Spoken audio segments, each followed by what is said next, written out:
Wyoming's winter stretched endless and brutal, snow slicing sideways, wind howling against a lone cabin crouched in a frozen basin. Cold bit through wood-planked walls, horseshoe prints filled with ice, and the world felt abandoned to white silence. Out here, a man could disappear into the landscape and never be missed. Most would call it desolate. Jonah Reddick called it home. Inside, Jonah worked in practiced solitude, mending a broken hinge, moving as a man who lived by routine and silence. Reclusive, self-contained, no one left to lose. His hands moved with the kind of efficiency that came from years of doing everything alone. The cabin smelled of wood smoke and old coffee. A single rifle hung above the door. A bed in the corner. A table scarred by knife marks and time. Nothing soft. Nothing unnecessary. He glanced up only when wheels crunched through the storm outside. The sound didn't belong. Nothing moved through weather like this unless it was desperate or foolish, sometimes both. Jonah set down his tools and crossed to the window, wiping frost from the glass with his sleeve. Through the swirling white, he saw it, a wagon, listening to one side, pulled by a horse that looked ready to collapse. He cursed under his breath. Trouble always arrives when you stop looking for it. He grabbed his coat and stepped into the cold. The wind hit him like a fist, stealing his breath. Snow stung his face as he moved toward the wagon. The horse stood with its head low, trembling. The wagon itself was barely holding together, one wheel splintered, canvas torn and flapping in the gale. At the door stood Mara Linton, coat torn, windburned, two children pressed against her legs. Not begging, just surviving. Their horse died miles back, their shelter gone, their hope running thin. The woman's eyes met his, steady despite everything. The boy, maybe 8, had his arm around a younger girl who couldn't have been more than 5. Both of them shook from the cold. "Are you the man who used to work at the relay station?" Her voice cut through the wind, steady but worn thin. "I was told you might help us." Jonah's jaw tightened. People always came with needs. Needs he'd sworn never again to carry. He'd left that life behind, left the relay station, left the people, left the complications that came with caring what happened to anyone but himself. Out here, he answered to no one. Owed nothing. That was the arrangement he'd made with the world, and the world had kept its distance. Until now. The woman didn't fill the silence with pleading or explanations. She just waited, one hand on each child's shoulder, as snow gathered on their hair and coats. The little girl's lips had gone pale. The boy tried not to shiver but failed. Jonah almost refused, he'd sworn off other people's needs. The words formed in his throat, ready to send them back into the storm, back to whatever fate they'd brought on themselves by traveling in this weather. But the way the young boy shielded his sister stirred something old, something painful. A memory he'd buried deep, his own brother, years ago, looking at him the same way before the fever took him. He stepped aside, opening the cabin and a door he thought he'd nailed shut forever. The woman nodded once and guided her children inside. Jonah stood in the doorway a moment longer, watching the storm rage. He'd made a mistake. He knew it already. But the door was open now, and some things couldn't be taken back. The cabin felt smaller with 4 people inside. Jonah hadn't noticed how much space silence took up until voices filled it. The children dripped melted snow onto his floor, their teeth chattering, their small frames shaking. Mara unwrapped them from their wet coats with movements that spoke of exhaustion, the kind that came from days of pushing through impossible conditions. "Sit by the fire," Jonah said, his voice rough from disuse. He pointed to the hearth where coals still glowed orange. The children moved without question, huddling close to the warmth. The girl, June, he'd learn later, kept her eyes on her mother, watching every move like she was afraid Mara might disappear. Mara stood near the door, snow melting from her hair. "I'm Mara Linton. These are my children, Caleb and June." Our horse gave out about 3 miles back. We tried to make it on foot, but the storm got worse. She paused, choosing her words carefully. I don't expect charity. We just need shelter until the weather breaks. I can work. I can cook. I won't be a burden. Jonah said nothing. He moved to a trunk in the corner and pulled out 2 wool blankets, old, scratchy, but dry. He handed them to the children without meeting their eyes. The boy, Caleb, took them and wrapped one around his sister immediately before taking the other for himself. Protective. That old ache twisted in Jonah's chest again. There's coffee on the stove, Jonah said. Help yourself. Mara poured coffee into tin cups, her hands steady despite the cold that must have settled into her bones. She gave the first cup to Caleb, who held it between his palms like it was treasure. Then she poured one for June, cooling it with a breath before handing it over. Only then did she pour one for herself. Jonah watched from across the room, arms crossed. He wasn't used to this, the rhythms of a family, the small gestures of care that passed between mother and children. It felt foreign, like a language he'd once known but had forgotten how to speak. How long has the storm been like this? Mara asked. 3 days. Maybe 4. Jonah moved to the window. Snow pressed against the glass, thick and relentless. Could be another week before it clears. Maybe longer. Mara absorbed this without reaction. No panic. No despair. Just a slow nod. Then we'll need to make ourselves useful.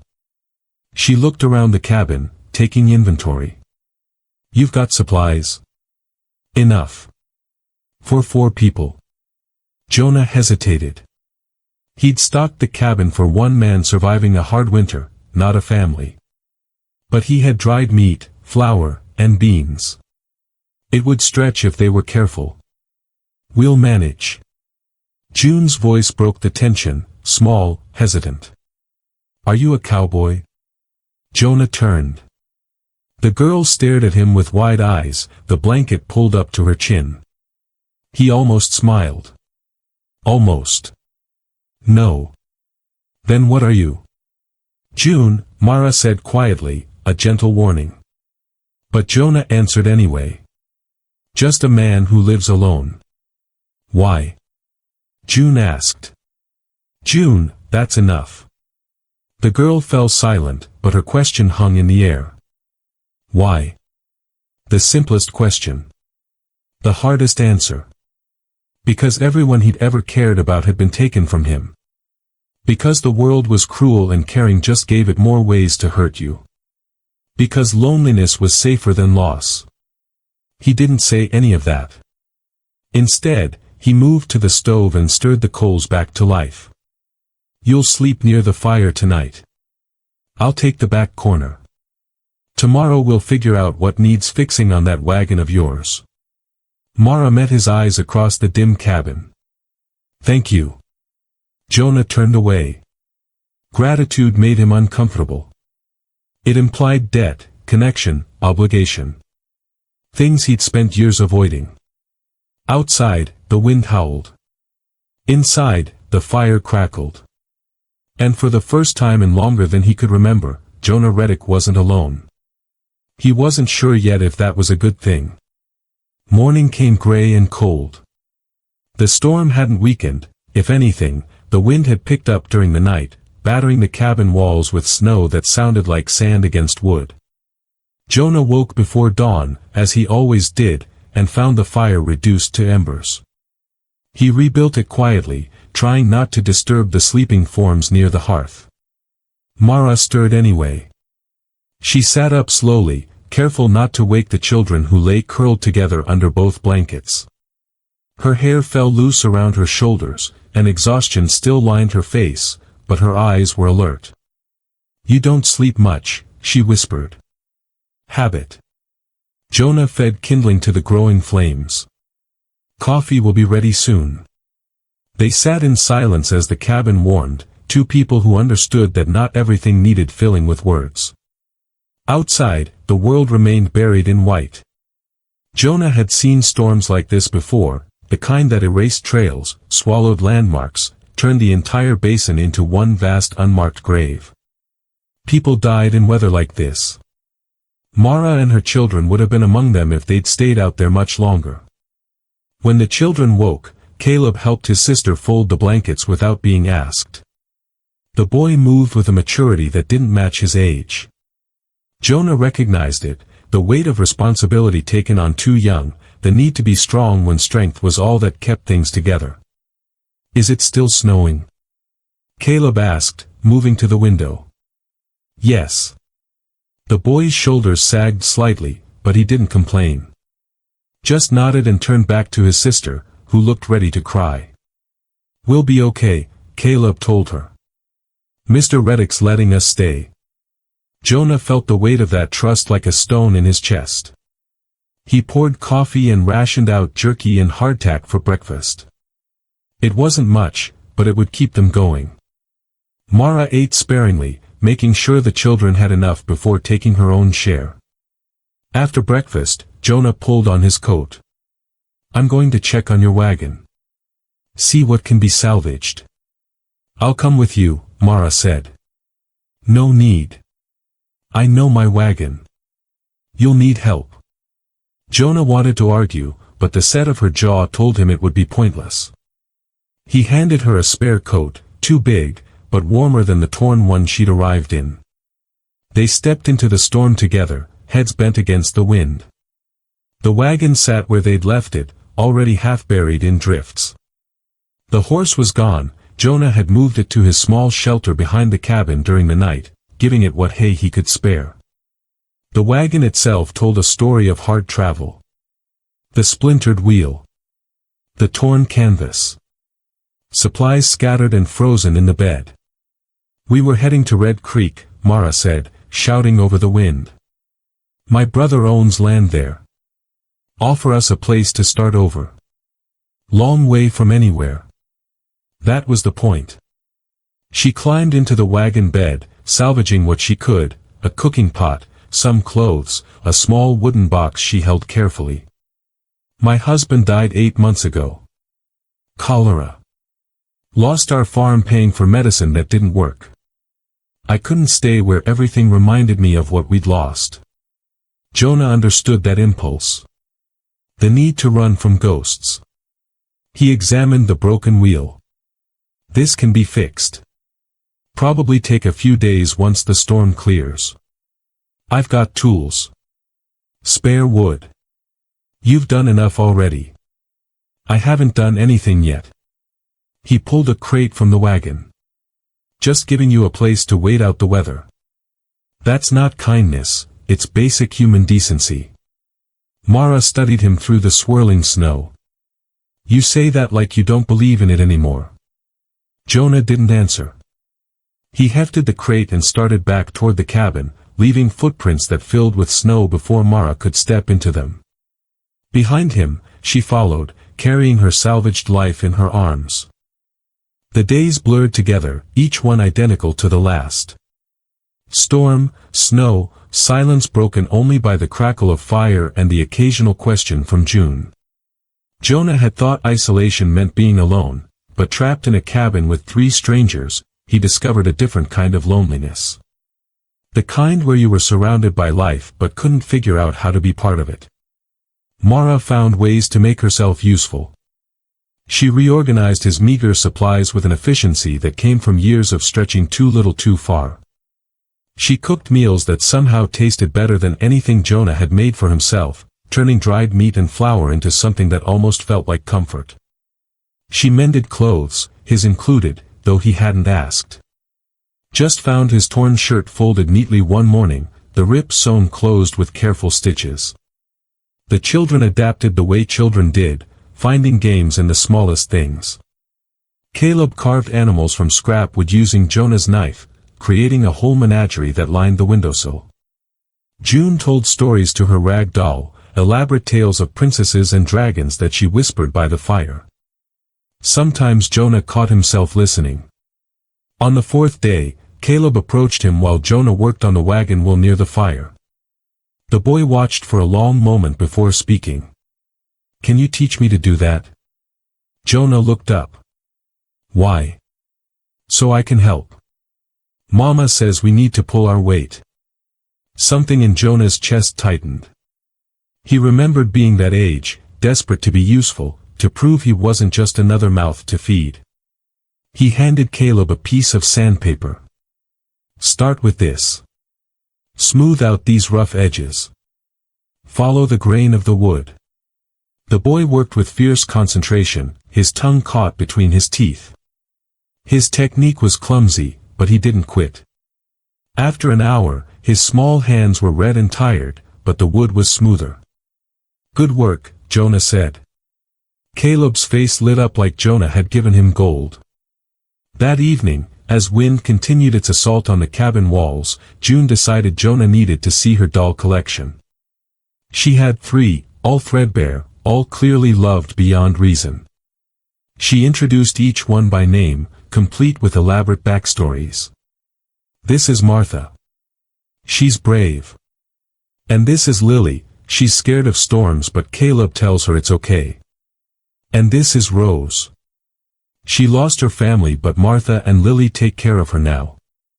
Jonah found himself nodding along, unsure how to respond to a 5-year-old serious presentation of fabric and stuffing. "Do you have a family?" June asked suddenly. The question landed like a punch. Mara looked up sharply from across the room, ready to intervene, but Jonah raised a hand slightly. It was a fair question. Simple. Honest. The kind only a child would ask without realizing how deep the wound went. "I did," he said finally. "A long time ago." "Where are they now?" "Gone." June considered this with the gravity children brought to things they didn't fully understand. "Like my papa?" "Yeah. Like your papa. Mama says Papa is watching us from somewhere we can't see. Maybe your family is there too." Jonah didn't believe in heaven or watching spirits or any comfort that came from imagining the dead still cared about the living. But he didn't say that to a child who needed to believe her father still existed somewhere. "Maybe." June nodded, satisfied, and returned to her dolls. Mara caught his eye across the cabin. Something passed between them, understanding, perhaps. Recognition that they both carried losses that never fully healed, just learned to walk with the weight. Later, after the children had fallen asleep, Mara poured 2 cups of coffee and handed one to Jonah. They sat on opposite sides of the fire, the storm raging beyond the walls. "Thank you," she said quietly. "For being kind to them." "I'm not kind. Just answering questions. That's more than most would do." She sipped her coffee. "They've been through enough. It's good for them to see that not everyone in the world is cruel or indifferent." Jonah stared into the flames. "Worlds both. You just never know which you're going to get." By the 6th day, the cabin had developed rhythms that felt almost natural. Jonah woke first, built the fire. Mara prepared breakfast. Caleb helped with chores while June entertained herself with quiet games. They moved around each other like a dance nobody had choreographed but everyone somehow knew the steps to. Jonah spent his mornings working on the wagon wheel, shaping new spokes from lumber he'd stored for repairs he never thought he'd need for anyone but himself. Caleb watched, learned, asked questions that showed he was actually listening. The boy had good hands, steady, patient. He'd make a fine carpenter someday if someone took the time to teach him. But it was the evenings that unsettled Jonah most. After supper, when the darkness pressed close and the fire cast shadows that danced across the walls, the cabin felt less like a shelter and more like something he couldn't name. Something that reminded him of what a home used to be before he'd convinced himself he didn't need one. One night, Mara studied him from across the fire, that same measuring look she'd given him before. June had fallen asleep in her lap. Caleb dozed against his mother's shoulder. The storm had finally weakened, though snow still fell in lazy spirals past the window. "You don't let people close," Mara said quietly, her voice barely above a whisper so she wouldn't wake the children. "Anyone can see that. What happened to you out here?" Jonah's hand stilled on the leather strap he'd been mending. He should have expected this. People always wanted to know. "I always thought that understanding someone's pain gave them permission to try and fix it." "Nothing that concerns you." "Maybe not." Mara adjusted June's weight in her arms. "But we've been living in your space for almost a week. I've watched you flinch every time June laughs. Seen the way you look at Caleb like he reminds you of someone. You're carrying something heavy, Jonah. Heavy enough that you built a life where you'd never have to share the weight." Jonah set down the strap. His jaw worked, teeth grinding together. He could end this conversation. Send her to bed. Retreat back into the silence that had protected him for years. But something about the way she asked, no pity in her voice, no judgment, just honest recognition of pain she understood, made the words come anyway. "Had a brother. Younger. My responsibility after our parents died." His voice sounded strange to his own ears, rusty from keeping these particular words locked away. "Worked at the relay station to keep us fed. Thomas, that was his name, he got sick one winter. Fever. I rode 3 days through a storm worse than this one to get medicine from the nearest town." He paused. The fire crackled. Outside, wind whispered against the eaves. "By the time I got back, he was already gone. Died alone in a cabin not much different from this one. He was 12 years old and he died waiting for me to save him." Mara said nothing. Didn't offer empty comfort or tell him it wasn't his fault. She just listened with the kind of attention that felt like its own form of respect. "After that, I couldn't stay at the relay station. Couldn't be around people who needed things, who depended on me. So I came out here where the only person I could fail was myself." He met her eyes across the fire. "That answers your question?" "Yes." Mara shifted June slightly, the girl murmuring in her sleep. "I'm sorry. That's a terrible thing to carry alone. Better than risking it again." "Is it?" Mara's voice stayed soft but something sharp edged into it. "Solitude's a hard winter, Jonah. You can survive it, but you can't live in it." The words hit deeper than she probably intended. Jonah turned away, staring at the flames. "Maybe I don't want to live. Maybe surviving is enough." No one who truly believed that would have opened his door to strangers in a storm. Her words stayed with him through the night. Jonah lay awake in his corner, listening to the soft breathing of the family near the fire, and couldn't stop turning the thought over in his mind. She was wrong. She had to be wrong. He'd opened the door because he wasn't a monster, not because some part of him still wanted connection. There was a difference between basic decency and hope. Wasn't there? Morning came with clearer skies. The storm had finally exhausted itself, leaving behind a world buried under fresh snow that glittered in weak sunlight. Jonah stood at the window, coffee in hand, and watched the landscape transform from gray to white to almost beautiful. "It's stopping," Caleb said from behind him, voice full of wonder. "Looks like it. Does that mean we're leaving soon?" Jonah glanced at the boy. Caleb's expression was complicated, relief mixed with something that looked almost like disappointment. "Your wagon needs another day or two of work. And the trails won't be passable for at least that long. Snow needs time to settle." "Oh." Caleb nodded slowly. "Okay." The boy returned to his sister, and Jonah caught himself feeling something uncomfortable. Something that felt dangerously close to not wanting them to leave. He pushed the thought away and focused on what he could control, the wagon, the repairs, the practical matters that didn't require examining feelings he'd buried years ago. But throughout the day, small moments kept breaking through his defenses. June presented him with a drawing she'd made, crude stick figures that she identified as our family with Mr. Reddick. Mara hummed while she worked, a sound so ordinary it hurt. Caleb asking questions about the land, about how to read weather, about skills he'd need for the life ahead of him. By evening, the wagon wheel was finished. Jonah tested it, checking the spokes, the joints, the integrity of the repair. It would hold. It would get them to Red Creek. They could leave as soon as the trail cleared. He should have felt relieved. Instead, he felt the walls of the cabin pressing in, suddenly too quiet despite the presence of 3 other people. That night, after the children had gone to sleep, Mara joined him outside. The cold was sharp but clean, and stars scattered across a black sky finally visible after days of gray. She stood beside him, arms wrapped around herself, breathing out clouds of frost. "The wheel looks good," she said. "It'll hold. We'll leave the day after tomorrow, if the weather stays clear." "That's smart." Silence stretched between them. Not uncomfortable exactly, but weighted with things unsaid. "What will you do?"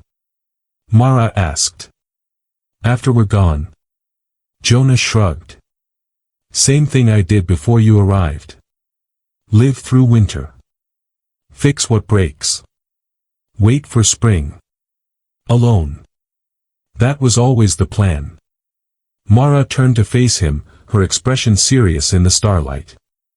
"Plans change, Jonah. Life changes. You can't hold on to grief forever, it'll consume everything else until there's nothing left but the ache." "And what would you have me do instead?" The words came out harder than he intended. "Pretend the people I loved didn't die because I wasn't good enough to save them? Pretend it won't happen again the next time someone depends on me?" "No."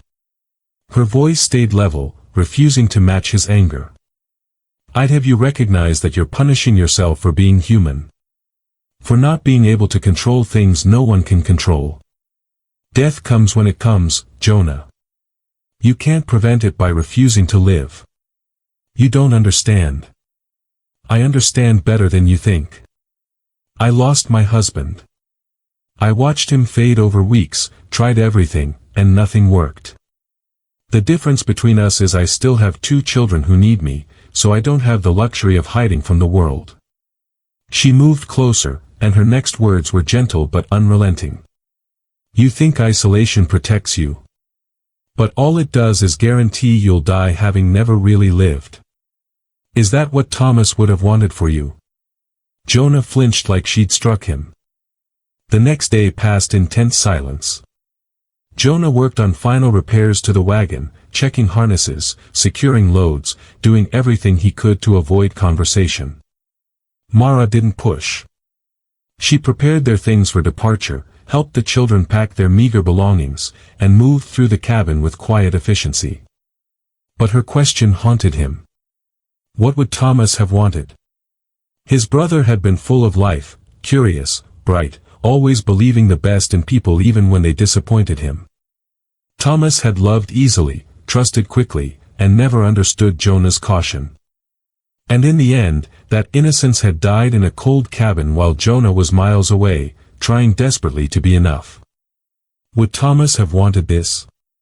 A brother who survived but stopped living? Who built walls so high nothing could reach him? The answer made Jonah's chest ache. By evening, everything was ready. The wagon sat packed and waiting. The horse had recovered enough for travel. Tomorrow morning, when the sun rose and the trail was visible, they would leave. June cried when Mara told her. "But I don't want to go. I like it here. I like Mr. Reddick." "We have to, sweetheart. We have our own home waiting for us in Red Creek. Can Mr. Reddick come with us?" "That's not his choice to make." But June turned to Jonah anyway, her small face serious. "Don't you want to come? You could meet Uncle James. He has lots of land. You wouldn't have to be alone anymore." Jonah crouched down to her level, something he'd never done before. Up close, he could see his brother in her eyes, that same openness, that same trust that the world would be kind if you asked nicely enough. "Your uncle doesn't know me. He's expecting your family, not a stranger. But you're not a stranger. You're our friend. The word hit him like a physical blow. Friend. Such a simple concept. Such an impossible one. June, come help me with the blankets, Mara called gently, giving Jonah an escape. That night, no one slept well. Jonah lay in his corner, listening to the sounds of restless shifting near the fire. He knew they were awake. Knew they were thinking the same thoughts he was, about departure, about the return to loneliness, about roads diverging when maybe they didn't have to. When the storm finally broke, the family prepared to leave. Jonah expected relief. Instead, as dawn light filtered through the windows and Mara organized the children into their coats, he felt something closer to panic. They moved to the wagon together. Caleb climbed up first, then helped June. The little girl hugged Jonah before she left, awkward but sincere, her small arms barely reaching around his waist. Thank you for being nice to us. Caleb shook his hand like a man. I won't forget what you taught me. Then it was just Mara, standing by the mounted wagon, snowflakes clinging to her eyelashes. The morning was clear but cold, the kind of cold that reminded you winter still owned this land. You helped us when you didn't have to, she said. If you ever need a place to go, we're settling near Red Creek. Ask for me. Jonah nodded, not trusting his voice. Mara studied his face one last time, and her final words hit deeper than any blizzard. Solitude's a hard winter, Jonah. You can survive it, but you can't live in it. You know where to find us. The choice is yours. She climbed onto the wagon. The horse started forward, wheels crunching through snow. Jonah stood in the doorway of his cabin and watched them drive off, the trail stretching empty behind them. The silence returned, but it wasn't the same. Something inside him had cracked, letting in a thin line of warmth he didn't know what to do with. The cabin felt cavernous. The solitude he'd once cherished now felt suffocating. He looked at the interior, at the tin cups Mara had arranged, at the carved animals Caleb had left on the windowsill, at the drawing June had made, still pinned to the wall. Evidence that life had been here. Evidence it could be again. Jonah stood in the doorway long after the wagon disappeared into the white horizon. The silence that had once been his refuge now felt like a prison. He turned back to the cabin, and every corner held ghosts of the past week, the space by the fire where June had told her stories, the table where Caleb had practiced woodworking, the smell of Mara's cooking still faint in the air. He tried to return to his routine. Built up the fire. Made coffee. Sat at his table with tools spread before him. But his hands wouldn't move. The familiar rhythms that had sustained him through years of isolation suddenly felt hollow, meaningless motions performed by a man going through the mechanics of survival without any reason behind them. Thomas would have hated this. The thought came unbidden, but once it arrived, Jonah couldn't push it away. His brother had believed in people, in connection, in the idea that life was meant to be shared.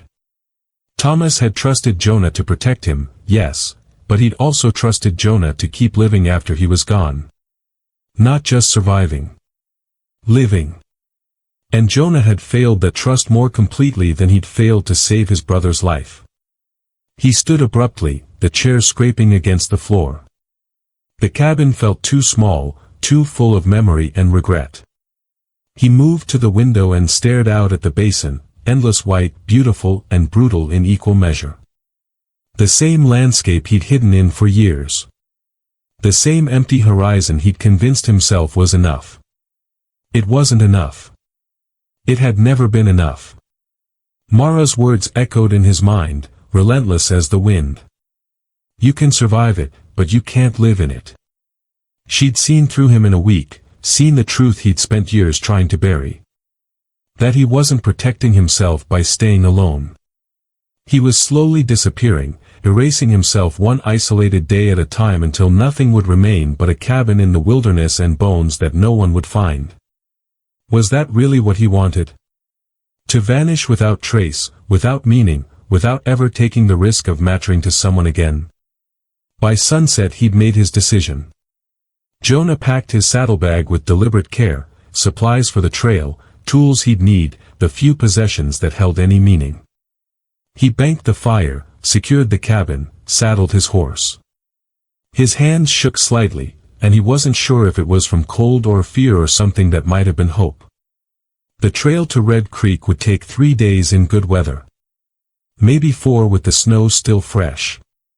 He didn't know what he'd find when he got there.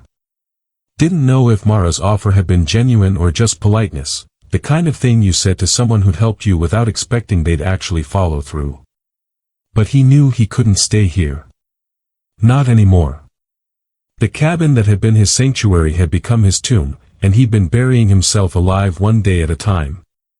As the sun dropped below the horizon, painting the snow in shades of orange and pink, Jonah Reddick mounted his horse and rode not toward emptiness, but toward someone.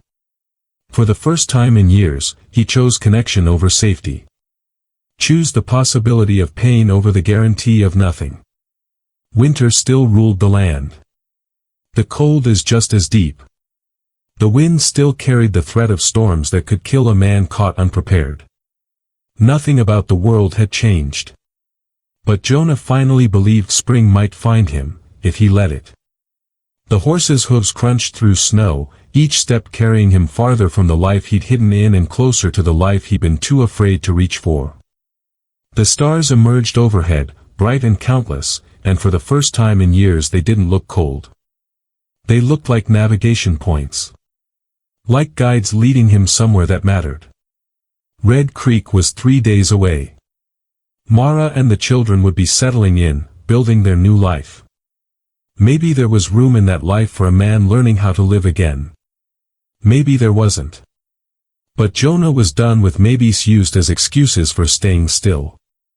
He rode through the gathering darkness, leaving his loneliness behind in an empty cabin, and carried only one certainty with him into the night, that whatever came next, he would face it alive, awake, and finally willing to believe that the risk of caring was worth taking.